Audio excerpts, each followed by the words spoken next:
कृष्ण कृष्ण हरे हरे हरे राम राम राम हरे हरे हरे राम राम राम हरे हरे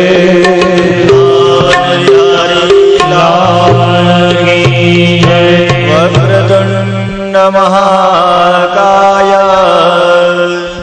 सूर्यकोटि समप्रभ निर्विघ्नं कुरु मे देव सर्वकार्येषु सर्वदा सच्चिदानन्दरूपाय विश्वोत्पत्त्यादि है तवे तापत्रय विनाशाय श्रीकृष्णाय वयं नमः वासनात् वासुदेवस्य वासितं भुवनत्रयम् सर्वभूतनिवासोऽसि वासुदेव नमोऽस्तु ते नमोऽस्तु ते व्यासविशालबुद्धये पुल्लारविन्दायतपत्रनेत्र येन त्वया भारततेन पूर्णं प्रज्वालितो ज्ञानमय प्रदीपः व्रजन्तमनुपेतमपेतकृत्या द्वैपायनो विरहकातर आजुहाव पुत्रेति तन्मयतया तर्वो विनेदो तं सर्वभूतहृदयं मुनिमानतोऽस्मि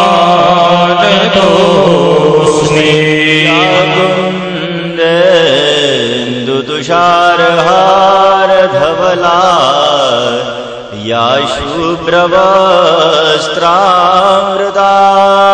या वीणा वरदण्डमण्डितकरा या श्वेतपद्मासना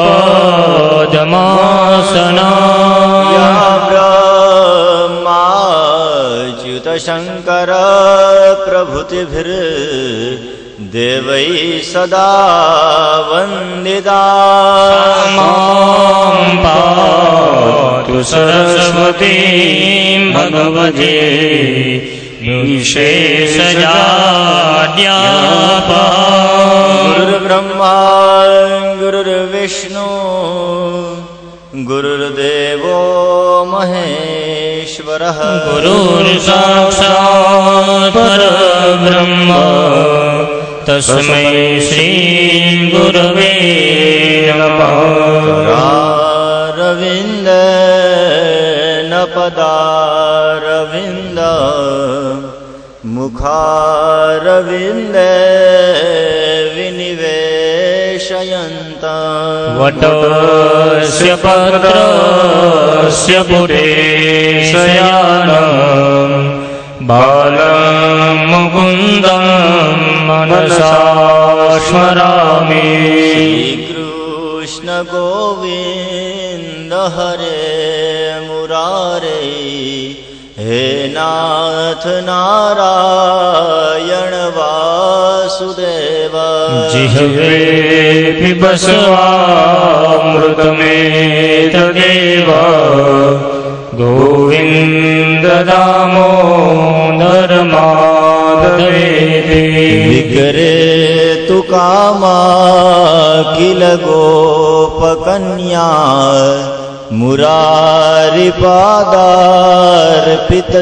मुरारिपादार्पितचित्तवृत्ते दध्यादिगं मोहवसादवोच गोविन्द दामोदर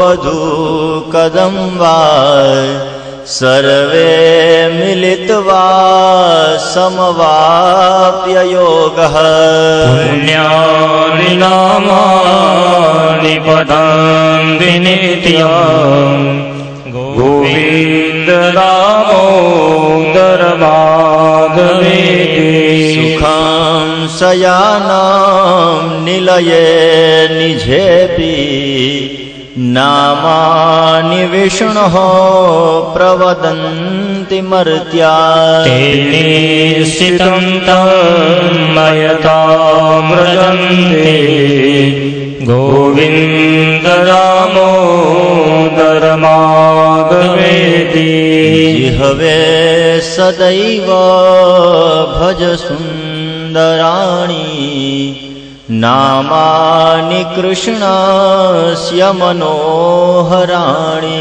समस्त भक्तार्तिविनाशनानि गोविन्द दामोदर माधवेति सुखावसाने इदमेव सार दुःखावसाने इदमेव ज्ञेयम् देहावसाने इदमेव जाप्यम् गोविन्द दामोदर माधवेति श्रीकृष्ण राधा वर गोकुलेश गोपाल गोवर्धननाथ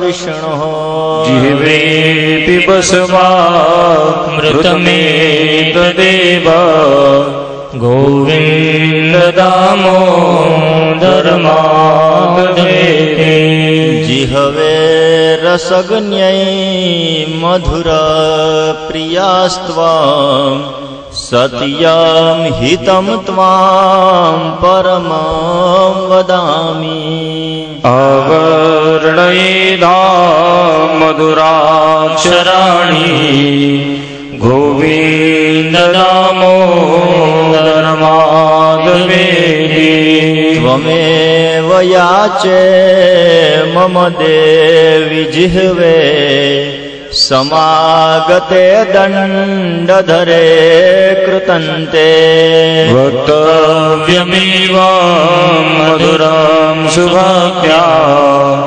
गोविन्द दामोदर माधवेति गोविन्द माधव स्तोत्रस्तु नित्या ये कुर्वन्ति पाठ सदा नराणाम् दामोदरं दयादानस्तु देहि ये लोकतैः चरन्ति नित्यम् ॐ श्री द्वारिकाधीश की जय श्री कृष्ण कन्हैया लाल की जय श्री वल्लभाधीश की जय श्याम सुंदर श्री यमुने महारानी की जय श्री नंद यशोदा लाल की जय एकं शास्त्रम् देवकी पुत्र गीता एकं देवो देवकी पुत्रमेव एको मंत्र तस्य नामानि यानि धर्मभ्येकं तस्य देवस्य सेवा। परम कृपाळु परमात्मा श्री नंद नंदनना अति अनुग्रहथी આજે આપણને સૌને ભગવત કથાનો અનેરો લાભ મળી રહ્યો છે। યત્ન, ઈચ્છા અને અનુગ્રહ આ ત્રણ વસ્તુ ભેગી થાય ત્યારે ભગવદ કાર્ય થાય। યત્ન મહેનત કરવી, પરિશ્રમ કરવો। આજે મનમાં દિનેશભાઈને વિચાર આવ્યો કે ભાઈ અમારે શ્રીમદ ભાગવત સપ્તાહનું આયોજન કરવું, એના માટે એને તનતોડ મહેનત કરી. ઈચ્છા, એને ઈચ્છા તો થઈ શ્રીમદ ભાગવત સપ્તાહ કરવાની, મહેનત કરી, પણ જો ઈશ્વરનો અનુગ્રહ ન હોય તો એ શ્રીમદ ભાગવત સપ્તાહ ક્યારેય શક્ય નથી. કારણ કે ઈશ્વરની પરમ કૃપા થાય, ઈશ્વરના આશીર્વાદ પ્રાપ્ત થાય, ત્યારે જ આ શ્રીમદ ભાગવતની કથાનું શ્રવણ પાન કરવા મળે, શ્રીમદ ભાગવત કથાનું આયોજન કરી શકીએ. શ્રીમદ ભાગવત સપ્તાહ એક અનેરો લાવો છે. ઈચ્છા મનની અંદર જાગવી, પ્રયત્ન કરવા અને ઈશ્વરનો અનુગ્રહ થવો, ત્યારે જ આ શ્રીમદ ભાગવત સપ્તાહનું આયોજન થઈ શકે. શ્રીમદ ભાગવત સપ્તાહ એ ભગવાનનું વાંગમય સ્વરૂપ છે. ભગવાનના ગુણગાન સાંભળવાનો અનેરો લાવો આપણને એની ઈચ્છા હોય, ભગવાનનો અનુગ્રહ હોય તો જ પ્રાપ્ત થાય, બાકી આપણને પ્રાપ્ત થતો નથી. બાકી એક વખત અમે લોકો શ્રીમદ ભાગવત સપ્તાહ કરવા માટે ગયા હતા. એની અંદર બે ભાઈઓ બિઝનેસમેન હતા. એ લોકોએ છુટ્ટી લઈ લીધી કે ભાઈ 7 દિવસ આજ તો અમારે શ્રીમદ ભાગવતની સપ્તાહ સાંભળવી છે, ભગવાનના ગુણગાન સાંભળવા છે. ભગવાન જે શ્રીમદ ભાગવત સ્વરૂપે, ભગવાન વાંગમય સ્વરૂપે બિરાજમાન છે, જેના 12 સ્કંદ છે, એ ભગવાનના અન્ય અલગ અલગ અંગ કહેવામાં આવે છે. આજે અમારે ભગવાનના ગુણગાન 7 દિવસ સુધી સાંભળવા, કે જે શ્રીમદ ભાગવતને સાંભળી અને પરીક્ષિત રાજા છે એ પરમ પદને પામ્યો હતો, અમારે એ સાંભળવા. મનમાં એવો નિર્ણય કરી લીધો. 7 દિવસ પોતે રજા લઈ અને પોતે આવી ગયા. પોથી યાત્રા નીકળી, 12 ફટાકડા ફૂટતા હતા. એક ફટાકડાનો અવાજ એવો આવી ગયો કે એક ભાઈનો કાન ખુલ્લો રહી ગયો ને એક ભાઈના 2 કાન બંધ થઈ ગયા. ધીમે ધીમે ધીમે 1 દિવસ, 2 દિવસ, 3 દિવસ, 7 દિવસ પસાર થઈ ગયા. એ બિચારા કીધે કથા સંભળાણી ન, એને કુદરતને કરવું, છેલ્લે દિવસે વળી પાછા ફટાકડા ફૂટ્યા ને એના કાન ખુલી ગયા. વિચાર કરો, જ્યારે ઈશ્વરનો અનુગ્રહ હોય ને ત્યારે આ શ્રીમદ ભાગવત સાંભળવા મળે, ત્યારે આ શ્રીમદ ભાગવતનું આપણને પાન કરવા મળે, સેવન કરવા મળે. બાકી આ શ્રીમદ ભાગવત કથાનો લાભ આપણને પ્રાપ્ત થતો નથી. શ્રીમદ ભાગવત સપ્તાહની અંદર કેટલા બેઠા, કારણ કે આ કથા તો ઋષિઓ હજારો વર્ષોથી ચાલી આવે છે. સુખદેવજી મહારાજ પહેલા બ્રહ્માજીએ ચતુશ્લોકી શ્રીમદ ભાગવત ની રચના કરી અને એ ચતુશ્લોકી શ્રીમદ ભાગવત પોતે અર્પણ કર્યું. અને વ્યાસ મહર્ષિએ એ શ્રીમદ ભાગવતનો વિસ્તાર કરી અને પોતે પોતાના પુત્ર સુખદેવજી મહારાજને આપી, અને સુખદેવજી મહારાજે પરીક્ષિતને આપીને આપણા બધા સુધી ગાન થતી રહી. અહીંયા બધા પરમ વૈષ્ણવો જ બેઠા છે. શ્રીમદ ભાગવતની સપ્તાહનો બધાને ખ્યાલ જ હશે કે આ પ્રસંગ પછી આ પ્રસંગ આવે, પણ છતાં પણ તમારા લોકોની અંદર એને જાણવાની જિજ્ઞાસા, સાંભળવાની જિજ્ઞાસા વધતી જાય છે, અને કથાકારોની પણ જિજ્ઞાસા કથા કહેવાની અંદર વધતી જાય છે. કારણ કે શ્રીમદ ભાગવત કથાની અંદર હરિના ગુણગાન પ્રાપ્ત થાય. હરિના ગુણગાન, લાલાએ જે અનેક લીલાઓ કરી એ લીલાઓ આપણને ગાવા માટે મળે. કેટલા બેઠા એ મહત્વનું નથી હોતું, પણ ત્યાં બેસી અને પોતે કેટલું ગ્રહણ કરે એ મહત્વનું છે. ક્વોન્ટિટી મહત્વની નથી, ક્વોલિટીનું મહત્વ છે. અહીંયા બેઠા પછી કેટલું પચાવો છો, કેટલું ગ્રહણ કરીએ છીએ એ મહત્વનું છે. હાજરી ઓછી પણ હોજરી હારી હોવી જોઈએ. હોજરી હારી હોય ને તો પચાવી શકાય, ભગવાનના ગુણગાન પચાવી શકાય. રામાયણ આપણને જીવતા શીખવાડે, શ્રીમદ ભાગવત એ પણ આપણને જીવતા શીખવાડે. રામાયણ જીવતા શીખવાડે, ભાગવત જીવતા શીખવાડે, અને ગીતાજીને આપણે સ્વસવા જોઈએ. રોજને માટે ગીતાજીનો પાઠ કરવો જોઈએ. આપણે બધા પરમ વૈષ્ણવ કહેવાય. નાનું બાળક હોય ત્યારથી બાળકને એમ કહેવું જોઈએ, બેટા લે આ શ્રીમદ ગીતાજીનો તું એક પાઠ કર. રોજને માટે ગીતાજીનો 1 અધ્યાયનો પાઠ કરે તો ભગવાનની અનેરી કૃપા આપણને પ્રાપ્ત થાય છે. કારણ કે આજે મનુષ્યના જીવન અલ્પ વિરામ જેવા થઈ ગયા. પ્રશ્ન વિરામ જેવા થઈ ગયા છે. મનુષ્યએ પોતે જન્મ તો લીધો, પણ જે વસ્તુ ભેગી નથી લઈ જવાની એની પાછળ મનુષ્ય દોડ્યા કરે છે. જે વસ્તુ ભેગી નથી લઈ જવાની એની પાછળ દોડ્યા કરે. ઘણાયના જીવન અલ્પ વિરામ જેવા થઈ ગયા, ઘણાયના જીવન પ્રશ્ન વિરામ જઈ ગયા. આપણને એમ વિચાર આવે કે આ માણસ શેના માટે જીવતો હશે? આપણને ભગવાને જન્મ આપ્યો શેના માટે? મનુષ્ય જન્મ આપ્યો ભગવદ કાર્ય કરવા માટે. 84 લાખ યોનિઓમાંથી આપણે નીકળીએ ત્યારે આપણને મનુષ્ય દેહ પ્રાપ્ત થાય છે. ભગવાનની કથા એ જ કથા, બાકી બીજી બધી વ્યથા. અને અત્યારે હાલે એ બધી પ્રથા, અત્યારે હાલે એ બધી પ્રથા. મનુષ્ય છે એને આજે અનેક જન્મ જન્માંતરની અંદરથી મુક્ત થવા માટે આજે મનુષ્ય દેહ પ્રાપ્ત થયો. ભગવાને કીધું કે જા તું મનુષ્ય અવતારને ધારણ કર, મનુષ્ય અવતારને ધારણ કરી તું ભગવદ કાર્ય કર, મારા કાર્ય કર, સત્કર્મ કર.